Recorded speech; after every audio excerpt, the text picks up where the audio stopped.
Next up, we are just slightly behind time schedule by 10 minutes, and I am confident that Chair Hymas will make up that time.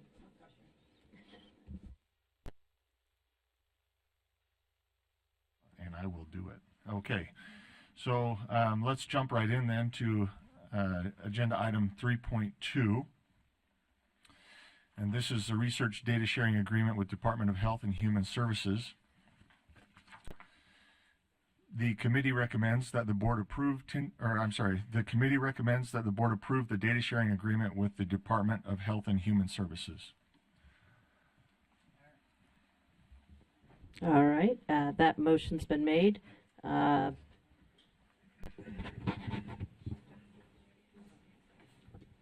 Okay, let's go to a vote. All in favor? Are you? It'll be up just a second. No, you're good. Takes a minute to get in the swing of things.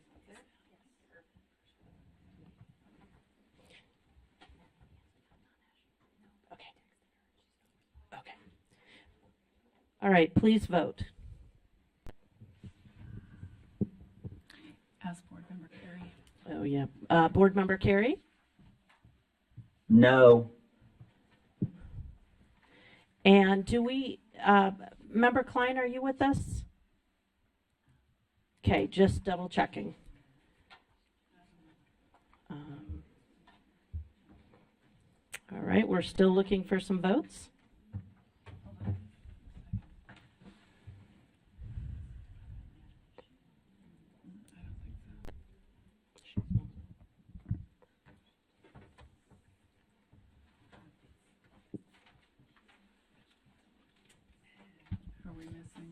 We're missing Davis has stepped out of the room. Member Green has stepped out of the room. And Moss. So we've got Okay, we've got everybody. That passes with a vote of 8-3, the noes being Member Bogus, Member Carey, Vice Chair Earl. Thank you. Let's jump to agenda item 3.3. This is Tintic School District waiver request. This is a renewal. The committee recommends that the board approve Tintic School District's request for a waiver renewal from R277-4194. Okay, the motion is the board approve the Tintic School District's request for a waiver renewal from R277-4194.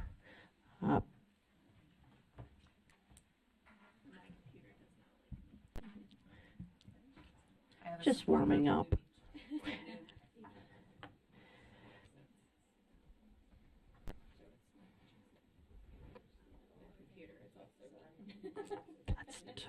We're good. All right, board members, please vote. Hold on, it's not up yet. All right, board member Carey? Yes. 11, 12, 13. All right, we've got everyone present voted. That passes unanimously, 11-0. Next. Thank you. We'll move on to agenda item 3.4, Rich School District waiver request. This is also a renewal. The committee recommends that the board approve Rich School District's request for a waiver renewal from R277-4194. The motion's been made that the board approve our Rich School District's request for a waiver renewal from R277-4194. Please vote. Member Carey? Carey is a yes. Do you want to vote on this or no? All right, with everyone present, the vote is in 11-0. That passes unanimously. Thank you. Agenda item 3.5, R277-124, teacher bonuses for extra assignments. This is a repeal. The committee recommends that the board repeal R277-124, teacher bonuses for extra assignments, on second and final reading. The motion's been made that the board repeal R277-124, teacher bonuses for extra assignments, on second and final reading. Member Bogus? Yes, ma'am. I just want to confirm with Member Hymas, because I had a phone call about this, that the code has been repealed and the funding has been discontinued. Yes, thank you. Okay. And I appreciate that, because when you read this, it is hard to hear. It is absolutely So- hard to hear, and I just wanted clarification for the public. Thank you. Amen. I add to that. Seeing no other questions,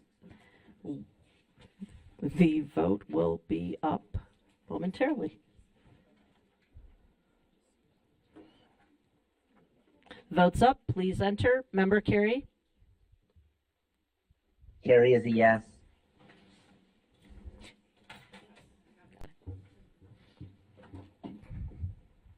All right, with members present, that vote is 12-0. That passes unanimously. Thank you. 3.6, this is R277-925, effective teachers in high poverty schools. The committee recommends that the board approve R277-925, effective teachers in high poverty schools, draft 1, on second and final reading. Motion's been made that the board approve R277-925, effective teachers in high poverty schools, draft 1, on second and final reading. Seeing no questions, the vote is up, please. Board Member Carey? Yes. Okay, all present voting. The vote is in. It passes 12 yeses, 1 abstention, and the abstention being Member Bogus. Agenda item 3.7, R277-482, school personnel email addresses.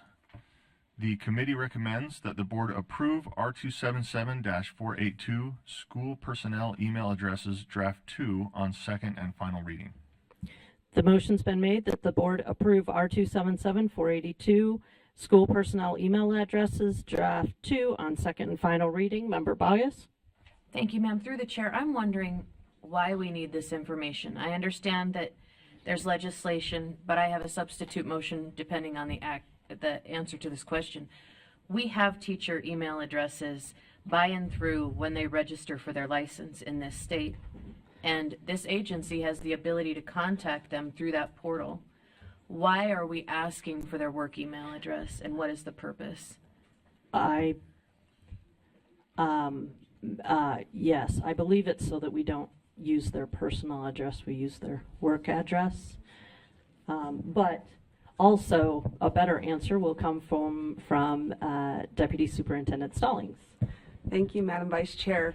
Member Bogus, 2 things. Number 1, the law requires us to collect email addresses for all personnel, not just educators. So that would include paraprofessionals, school secretaries, etc. USBE does not currently have email addresses for non-licensed individuals. And as Vice Chair Hart mentioned, the email addresses that we do have with respect to licensing are often personal email addresses, not their work. And so the law requires that we collect the work email addresses of all employees, not just educators. May I ask for the purpose? What is the purpose? Madam Chair, Yeah, I shall go move ahead. on. This was requested by the Utah State Legislature during this last session. My understanding is they would like to provide up to 3 communications. I can't remember if it's 3 or 4 communications per year at their discretion. It does not state in the law the purpose or there's no limit to the scope of their communications. Is there anything preventing us from communicating with district leaders and having that disseminated through districts? Go ahead. That has been the practice up until now. Generally, USBE, when there is something we would like to communicate with educators and our other school personnel, the practice has been for a communication to go out from either the superintendent or board leadership to LEA district superintendents and charter directors, and then to request that they send the communication on to their employees on behalf of USBE. And that was provided as background to the legislature before they changed the law. Thank you. Okay. It's response to law. So, did you want to move forward or? Well, yeah, I think I have a substitute motion. Okay. I would move that the board table this and direct staff to work with the legislature to repeal the relevant code. So there's a challenge. There's a challenge with that. Superintendent Dixon, did you want to? Oh yeah. Do we have a second on that? Member Green seconds. So discussion to that motion. What is the time? What did they put in legislation for a deadline on this? Madam Vice Chair, the deadline is that all LEAs must submit these work email addresses to USBE on or before October 1 of this year. Okay. And Superintendent Dixon? I've been contacted 3 times by representatives of House leadership to see if we've created a solution yet. They're wanting to get something out to teachers for back to school. And Member Green? I think my question is when you say they want to reach out at least 3 times a year, is that the legislature?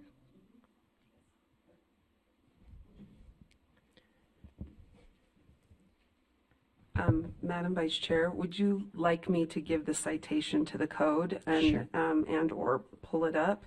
So the sections of code that this relates to are Section 53G7 224, and I can read honor. This is what the code states. Honor before October 1 of each year, an LEA shall provide the state board with the work email address of each school employee.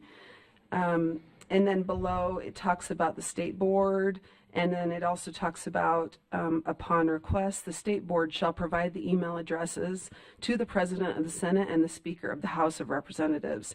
And then it goes on to talk about how the President of the Senate and the Speaker, by mutual agreement, may jointly email school employees for official communication on behalf of the legislature relating to the teaching profession or education policy in the state. And they do have to give the superintendents and charter directors 48 hours notice before they send that out, and they can do this no more than 3 times a year according to that code. Thank you. Seeing no other questions, we have a substitute motion before us.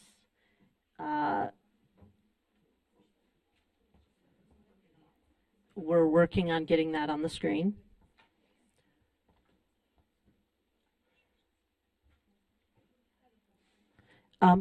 Yes, I'm sorry. Hold on. Member Wood has a question, and then Member Green.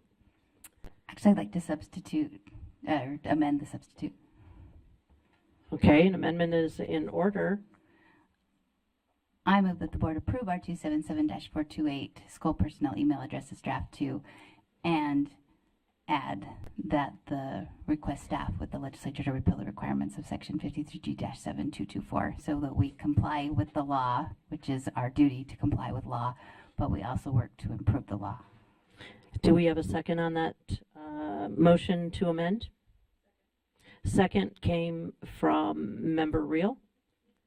So, Member Green. Sorry, Member Green. Go ahead. I think this is for Deputy Stallings. And I didn't see, I haven't followed any discussion that's happened around this, so I'm just wondering what kind, they have a clarifier for, so B1, right? BI or B. Do they say why is this a problem? Like, why has this become a problem that they wanted to address in this manner?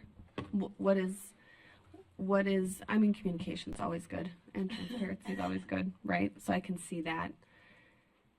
Is it because they're receiving from educators that they feel like they're in the dark and so they're trying to reach the teachers? Like, what specific reasoning is behind this, and why would we make that a law, and why anyway?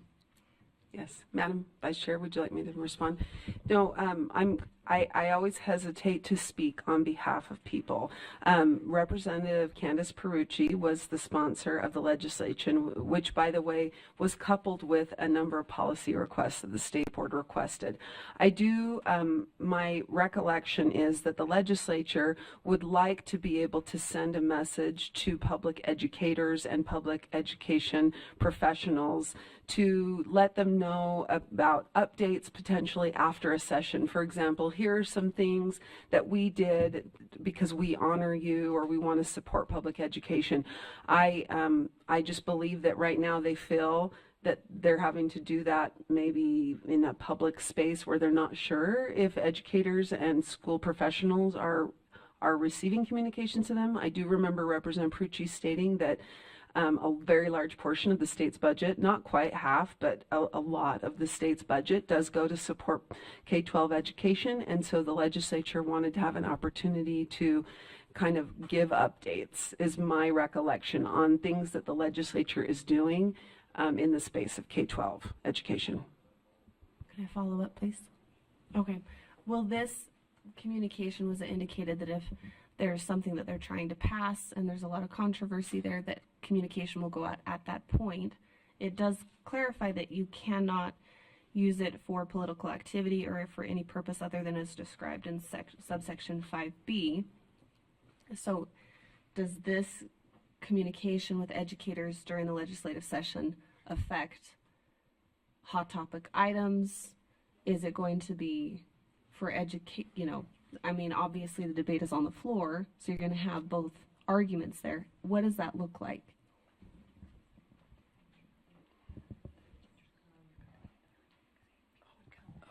Superintendent Dixon. Just with respect to your specific question of the political neutrality or timing, that issue did come up in public comment. There were issues not raised by USBE but others, and I believe that language, the legislature would likely work with their own legal counsel to ensure that whatever communications they provided was in line with this legal requirement, whether it's timing or content. The other thing that Deputy Norman was reminding me that the legislature or Representative Perucci communicated during the hearings is that part of the other thing that the legislature wanted to communicate with K-12 leaders is that they wanted them to be aware of legislation policy that had passed so that they knew these certain things had just passed, and that hopefully the system would be informed of what kind of the next steps for implementation were. Because oftentimes right now, when it comes to passage of legislation after the session, we as a body go out and we share with different groups. Those groups share out with their touch points, and it kind of takes a while to get down the row. And the legislature did share that they would like a direct opportunity to say, here's some things that passed during this last legislative session that we look forward to watching you implement. Let's be careful. We don't want to subject our staff to speaking to intent. The issue before us is the amendment. I've got Davis, Moss, then Bogus. Sorry, Member Davis. Would you hit your light, please? Oh, okay, thank you. Then Chair Moss. I'll just quickly say that there was a lot of discussion about this, but I know board members have questions, and my feeling is it might be premature to advocate or direct to consider repeal when we're given the law tells us what to do and we got to implement. But I think we have a good opportunity to talk to legislators and then formulate a potential policy proposal. If board members want to reconsider amend, I'd be a little nervous about telling them that we are voting or directing our staff to repeal, because we're also going to be sending up our own suggestions to them for our policy we'd like them to strongly consider, right? So I just suggest maybe we comply with the law now, but then start some discussions to see if we want to advocate for something different. That's just my take. Yes, ma'am. So I obviously have great concern about this. Incoming, I guess, is maybe considered apolitical, though I would argue the opposite. But once those emails start bouncing from teacher to teacher internally or forwarded out from the government system to any place, then it becomes a violation of using government systems for political purposes. And ultimately, we're putting a system in place that sets up our teachers to be in violation of the law. And it almost seems like a bait and switch. And I think it's very tenuous ground. And I think we have the opportunity to stand in the gap and say, no, we're not going to set them up to fail and put them in a position to maybe stumble, but maybe knowingly violate the law because they think it's okay because it comes in from that domain. And I would argue this is, I adamantly disagree with Chair Moss. I think this is our place. I think it's something that was done without a full understanding of how this is going to play out in public ed, and I think we need to stand in that place. Member Norton. Thank you. I am going to vote yes for this bill because I do think that communication is a good idea, but I agree with this comment, and that was one of the concerns that I have too, is are we opening up the doors, or are we going to hold teachers held harmless if they do respond back to that email for using their school email inappropriately? Thank you. We now have the motion in front of us, the amendment to amend the first part of the motion to approve R277-482 in lieu of tabling. Is that ready to go? All right, please vote.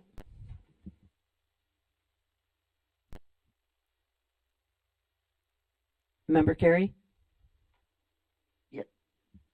Vice Chair Hart, I have a question. Are we voting on Board Member Woods' amended motion? Yes, we are voting on to amend the first part of the motion. So in context, it would say that the board approve R277-482 draft 2 and request staff work with the legislature to repeal the requirements of section 53G7-224. I'm a yes on that. Okay.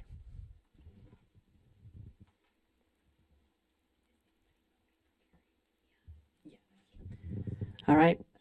Member Klein, have you joined us? I don't think so. Okay. That passes 9 yeses, 1 abstention, and 4 noes. The abstention is Member Davis. The noes are Moss, Hymas, Bogus, Green.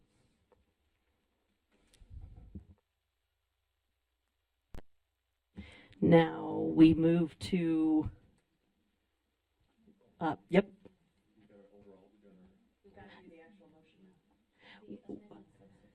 The amended substitute. Oh, I guess I can do that. The motion as amended is that the board approve R277-482 draft 2 and request staff work with the legislature to repeal the requirements of section 53G7-224. Carrie is a yes. Thank you, Member Carey.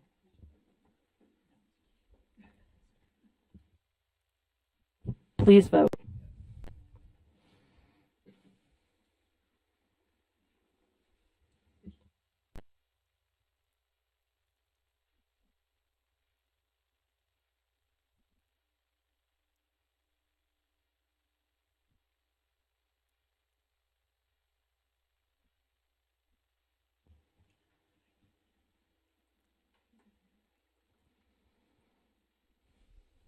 All right, the votes are in. That passes with 10 yeses, 3 abstentions, 1 no.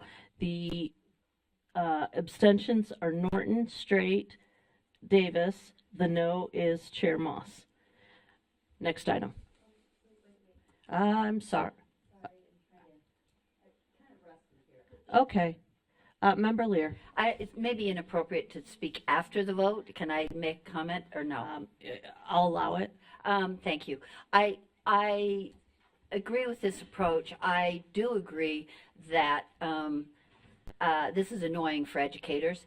On the other hand, public employees' work email addresses are public information under GRAMA. What we're doing is having to do a lot of work for legislators to put everything in a really neat, tidy package, which the general public doesn't get. So I absolutely agree with working to repeal this, but we have a law that we have to comply with. I don't like it. I don't think this is one that I would, I won't die on that hill. Thank you. All right, moving on. Thank you. We are at agenda item 3.8, R277-600, Student Transportation Standards. The committee recommends that the board approve R277-600, Student Transportation Standards, Draft 1 on second and final reading. The motion is that the board approve R277-600 Student Transportation Standards, Draft 1 on second and final reading. Seeing no questions, we'll move to a vote. Please vote. Carrie is yes. Thank Oh, you, sorry. Carrie. Thank you, Member Carey.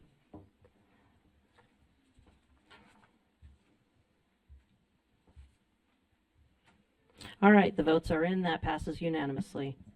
Next. We move to agenda item 3.9, R277-327, School Leadership Development Grant. The motion for the board is that the committee recommends that the board repeal R277-327, School Leadership Development Grant on second and final reading. And I want to just, in recognition of Member Bogus's comments earlier, like why are we repealing this? It's important for the public to understand. The staff recommends repealing this rule as the legislature has discontinued funding for the program. Thank you. Seeing no questions.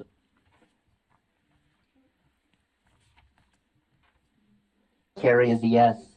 Thank you, Member Carey. And please vote.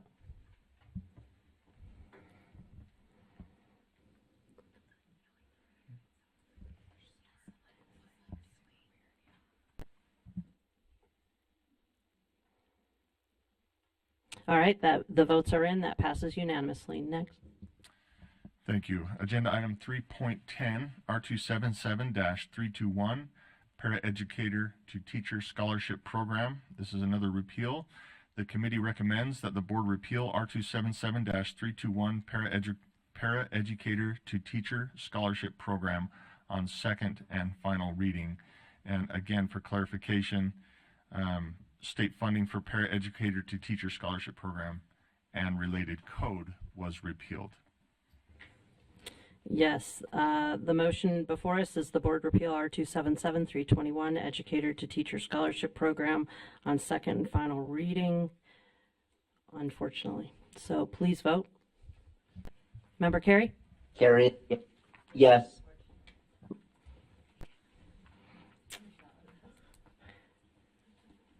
All right, we're still waiting on 2 votes, please. Did we get number correct? That passes unanimously. Next.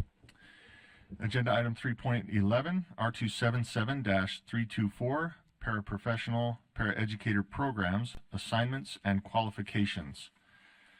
The committee recommends that the board approve R277-324, Paraprofessional Paraeducator Programs, Assignments and Qualifications, Draft 1 on second and final reading.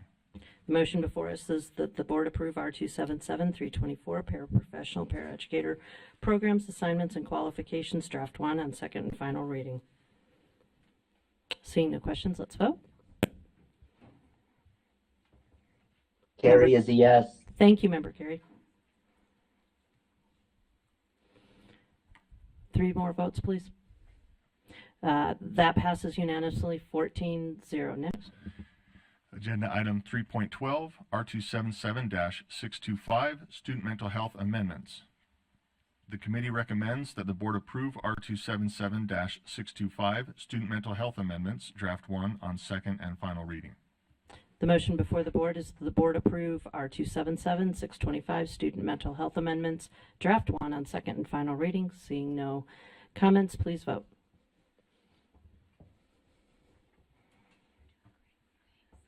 You are doing great. Thank you. Member Carey? Carrie is a yes. Yes. Thank you. Member Carey? Yes. Got it. Thank you. And the votes are in. That's passes 13-1 yeses. The no being Member Bogus. Next. Agenda item 3.13, Education Interim Committee Sunset Item, Section 53F-5-214, Grant for Professional Learning. The committee recommends that the board recommend that the legislature not allow Utah Code Section 53F-5-214, Grant for Professional Learning, to sunset. The motion before the board is that the board recommend that the legislature not allow Utah Code Section 53F-5-214, Grant for Professional Learning, to sunset. Seeing Member Green. So just to clarify, so we're telling, this is something that we're going to take back to the legislature. So kind of in reference to what we were just talking about, we do have the authority to tell them to what We're This recommending. is, yeah, a recommendation. Okay, so this is a recommendation to, to keep keep it. it. To keep it. It's up to sunset. The program has been beneficial. We're recommending that it continue on. and so if we find that something is not beneficial, we can also make that recommendation. It would sunset, if something was sunsetting, we would allow it to sunset. Okay. This particular one, when it was passed, it had a date for sunset, and that date is upon us, and we want to bring legislature's attention to it and say, oh, this is a very valuable program. Okay, thank you. Yeah. No other questions? Please vote. Carrie is a yes. Thank you, Member Carey, as a yes. One more vote, please.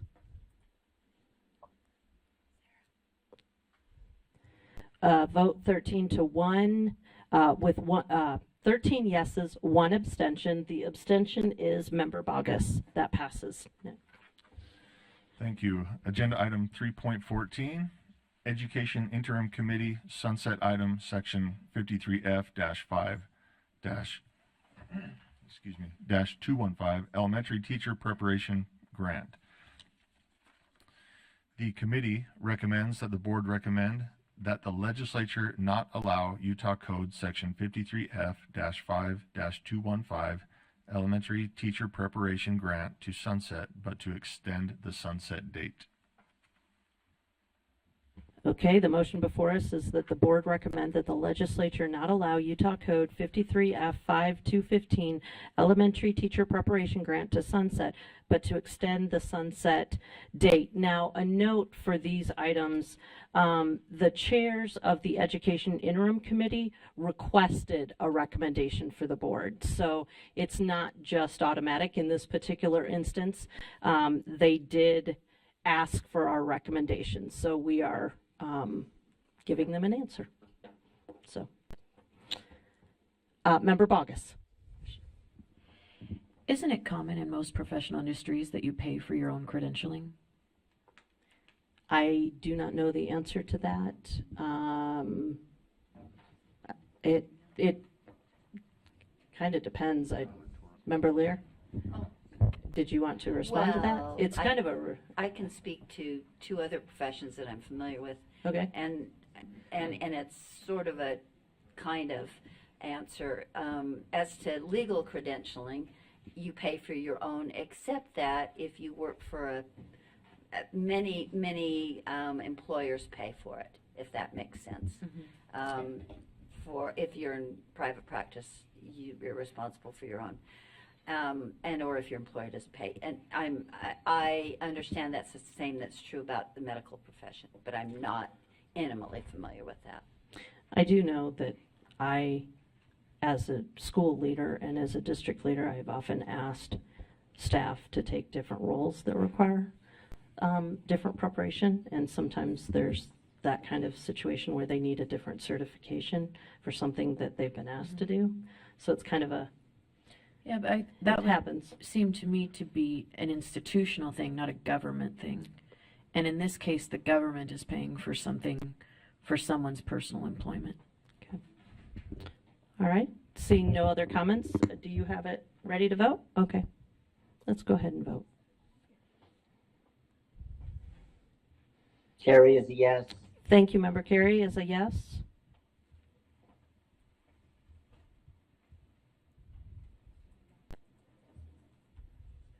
One more, please. Thank you. The votes are in. That passes with 13 yeses and 1 no, the no being Member Bogus. Go ahead. Thank you. With agenda item 3.15 being information, we are going to jump to agenda item 3.16, board policy 2004, board member communication. The committee recommends that the board approve board policy 2004, board member communications, draft 7. The motion before the board is that the board approve board policy 2004, board member communications draft 7. Seeing no comments. Okay, so we've got comments. Member Bogus, then Member Wood. So, this one does not have line numbers. I apologize. So we'll just go to subsection, I believe it's 4. To me, it seems very cumbersome that someone would have to forward something to the board secretary to forward. And on its face, it almost seems absurd. Can someone help me understand why we would forward it to the board secretary to be forwarded as opposed to just forwarding it?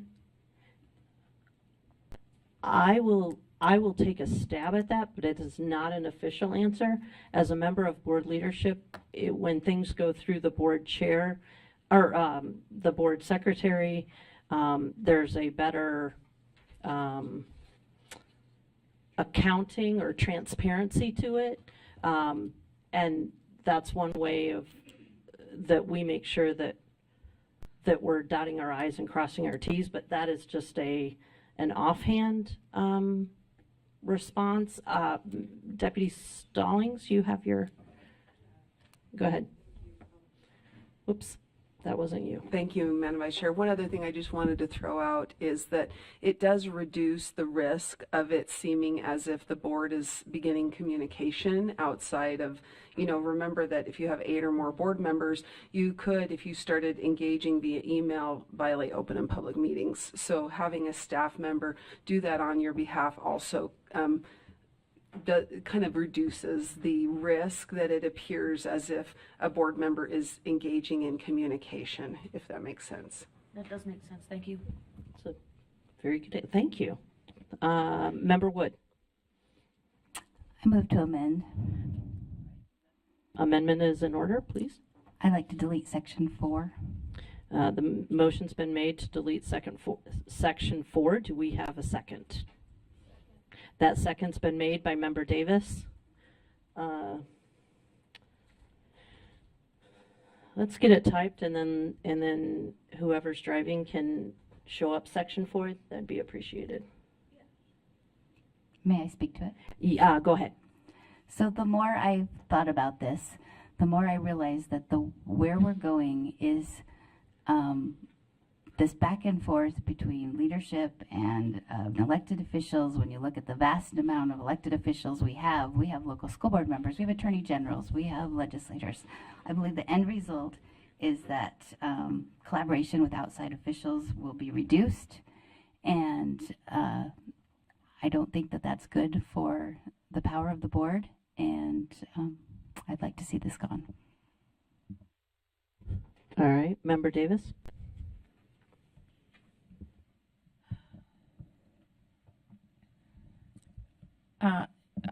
I really just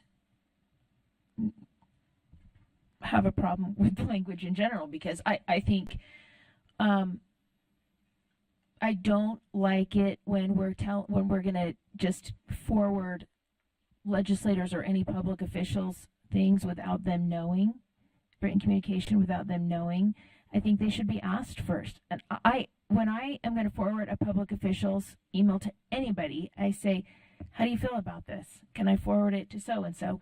Is it ready for a wider audience? Is it ready for prime time? I don't want to have them get a copy back and say, and by the way, this was copied to everybody. I think that's going to reduce communication between the legislature and the board. And at the same time, if you narrow the focus too much, it doesn't take care of the concerns that Member Carey and others have expressed, that we need more communication. And I just think that we need to start informally by just asking our leadership, and this is not a criticism on you, by the way, because I know you've got 100 balls falling on your head at any given moment and you're trying to decide which ones to pick up because it's busy. I've sat in that seat and I know. But I think we just could respectfully say, if something comes in from an elected official and we're not going to use it as a gotcha in a board rule and slap your hand because you missed this one and didn't get that one or something, but if you see something like, man, this would be probably important for the board to know, or this can influence the work of the board, these are important issues, I would just ask that you fill us in and let us know and open those lines of communication a little bit more before we start putting in things like this where, elected officials, things are going to start to be copied to more people than they intended without them perhaps being ready for that yet. Maybe they're just exploring their thoughts. Member Carey, you unmuted. Are you in line? Yeah, if I could. Go ahead. And then Member Lear. Yeah, I just want to speak against the amendment in this sense. Board leadership has had over, I guess, 8 months now to come out and do exactly what Board Member Davis said, which is, hey, we're willing to be more transparent. We're willing to share this information. But they've spent those 8 months just fighting this particular motion or policy. So I agree that we need more communication, but we also need more transparent and open communication. And I just don't feel that's been forthcoming. So I speak against the amendment. Thank you. All right, Chair Moss, and then Member Lear. I'll just address as an individual my response to this. I have not weighed in or fought any of this, so I'll let the board decide and we'll follow your direction. That's been my position all along. I'm not aware of any communication that falls within this description that we have not distributed in that period either. So I'm in favor of communication and we'll do what the board decides. Member Lear. Thank you. I sometimes think it's good to have a meeting every other month because you do have some time to think about things, and sometimes your subconscious works on them without even thinking about it or consciously thinking about it. And I too have had sort of second thoughts about this, and my thinking is that I have been very direct with the board leadership, maybe to the point of rudeness, in saying that I believe the board leadership was elected to speak for the board, period. And they don't, I believe they should not be, and working with is a broader term than I really intend, but they should not be working independently on issues with legislators, because I don't think you can take off that leadership hat and leaders in legislators' minds. I've heard that from many legislators. This is the other side of that coin. As sometimes I am uncomfortable, I'll be frank, I didn't vote for any of these board leaders, but they are the leaders. And we have to go with, if I believe the first part of the statement, I believe I have to support the second part of the statement, and is they act for the board. And they act using their judgment, and our trust levels vary from board member to board member, but they do act for the board.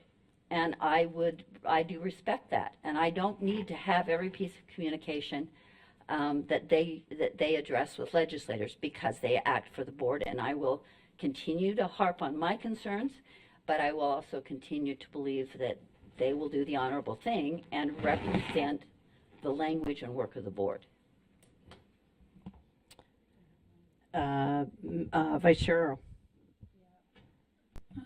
And I had two still concerns related to the language that, and when once again it's not elected public official, and then when that public official sends something on, if it meets this criteria, and I do think it's limited if it's just addressed to three board members or to the leadership, which I appreciate. I'd reach out to Board Member Carey to get some clarification on that, not if it's CC'd, because sometimes we'll have someone from finance or Scott Jones or something will CC us related to, something going on, and then it just creates this snowball effect of chaos because everybody's getting all this communication and not the full communication. But I do think that just like any of us, if we send a communication looking for some clarification or something, if you're not expecting it to go to everyone and it goes to everyone and it's misunderstood or misrepresented in some capacity or forwarded on in some capacity, then I was trying to figure out if there was a way to adjust that. But I do think down further under 5 that correspondence, being more thoughtful about that and making sure we're engaging in that capacity. And I think this addresses, we've added language in here to move in that direction. I think it gets closer to that. Like I said, I just worry, my concern is, and also, well, 2 concerns, that initial correspondence may not even be the piece that people are interested in, right?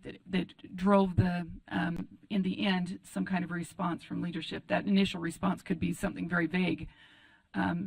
So it doesn't really, to me, it doesn't really get to that either, the way the language is. I'm not, anyways, I just have, I feel like, well, at this point, I feel like we've, that the bottom piece is going to get to that more. It's going to drive that more. And I think it sits in the right space. I also think, listening to the committee, I appreciate the thoughtful discussion even on Section 6. I know we're focusing on one piece here, but Section 6, I think it landed in a very sound place. And I think there was a very thoughtful dialogue that this particular item, if used, is not misused.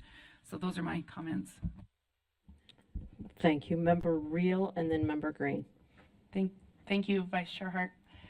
I explained this in our last meeting when we discussed this, but this is something that I'm going to be a no on, because I think generally, as Board Member Lear mentioned, when it comes to leadership, it's about trusting leadership, and this, to be honest, feels very petty to me, and I don't think that we need to have rules that are written in this sort of way.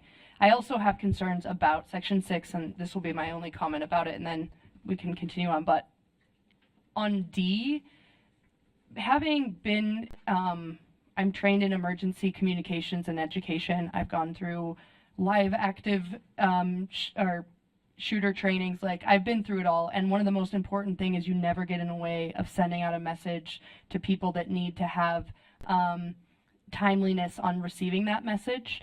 And I do not ever want to get in the way of our school employees getting a message from board leadership if it is something, especially if it's timely. And so asking for it to be sent to us prior to be sent to school employees feels like it can cause damage. That delay, that time, it can often be really important that school employees receive something instantly and quickly, and I don't want to ever get in the way. And again, although we have our differences, I trust our leadership and whoever that may be in the future, and I want to give them the ability to do their work as they see. And this rule is something that I feel like could have just been a really good conversation with leadership about how setting expectations rather than ingraining it into our rules. Thanks. Thank you. Member Green, then Member Straight, then Member Davis. I think mine is just in relation to maybe the detail of Section 4. It says that sends policy-related correspondence addressed to all. Sorry, hold on. Sorry, 1 second. I lost it. I went down to Section 6.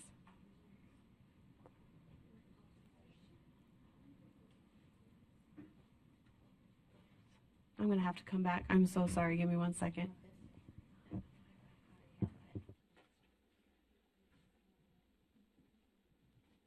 Do you want me to come back to you? Okay. Member Straight, everybody else's lights disappeared. Yes, I guess my concern right now is we're working on the amendment, and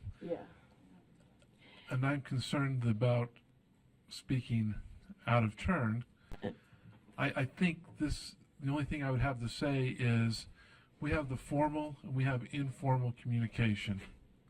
We're talking about formal communication.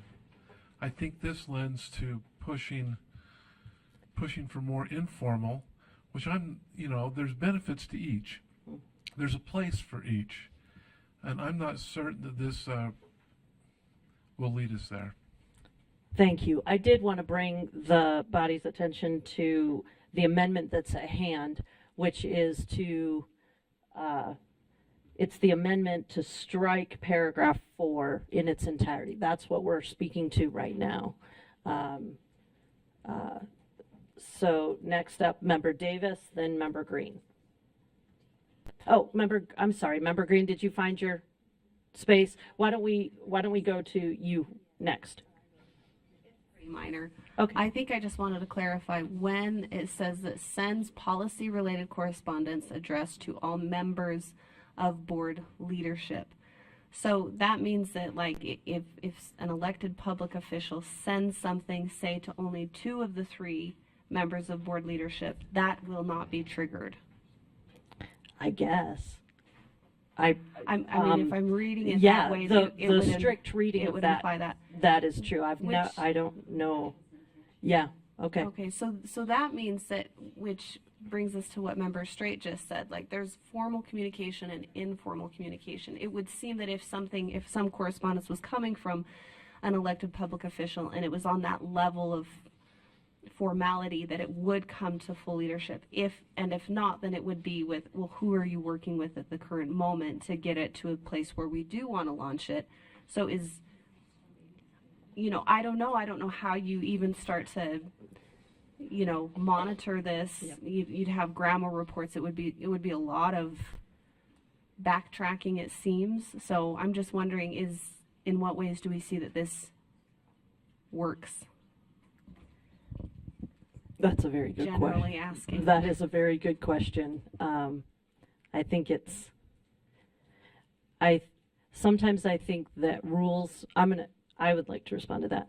Sometimes I think that when rules are put in place, I think someone alluded to it, it's in place of what should have been a conversation, and rules can give the illusion that there's more control over a situation than there actually is, because there are so many different variables at play in so many different unique situations.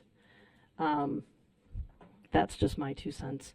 I concur, is what I'm saying. It's that question is still out there. Member Davis.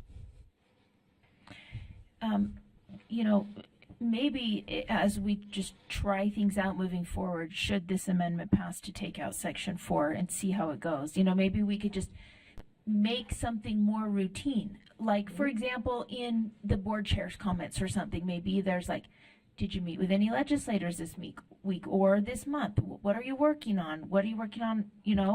What should we know? And how is it furthering the work of the board? And or maybe there's an email once a month that says, hey, this month, these 5 educators were wondering about this board policy and we're having meetings about this or whatever. Just something that's a little more routine so that people feel like, they're going to get periodic updates. And again, it's not for you didn't put this thing in that email, but it's just giving a little more awareness to what is happening in the communication processes. Absolutely. Any other comments? All right, let's move forward. Are we ready for a vote? All right, please vote. Carrie is a no on the amendment.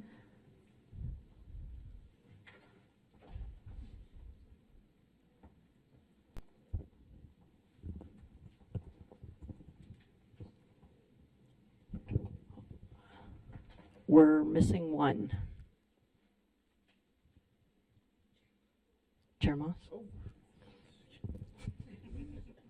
All right, that passes 9 yeses, 1 abstention, 4 noes. The abstention would be me, and the noes would be Bogus, Carey, Hymas, Green. All right, that means we move to the underlying motion that the board approve policy 2004, board member communications draft 7, as amended. Seeing no comments?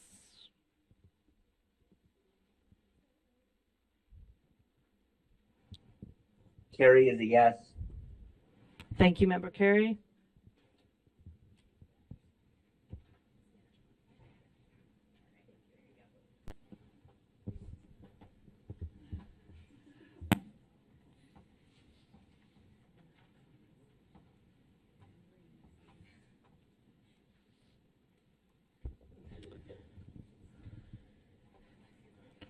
One more, please. Thank you. That passes with 12 yeses, 1 abstention, 1 no. The abstention would be me and Member Hart, and the no is Member Reel. That concludes the report from Law and Licensing. Thank you. Excellent. Moving on to Finance. Yes, we will take a 5-minute break. 5 minutes, which means we return at 11:15. But first, please, a comment, Superintendent Dixon. There's been some work going on out in the street due to a water main leak, and the water was turned off for about 20-30 minutes. So if you're using restrooms and the sinks, like the water sputters or it doesn't turn on, that's the situation. We do have hand sanitizer outside. Thank you. 5-minute break.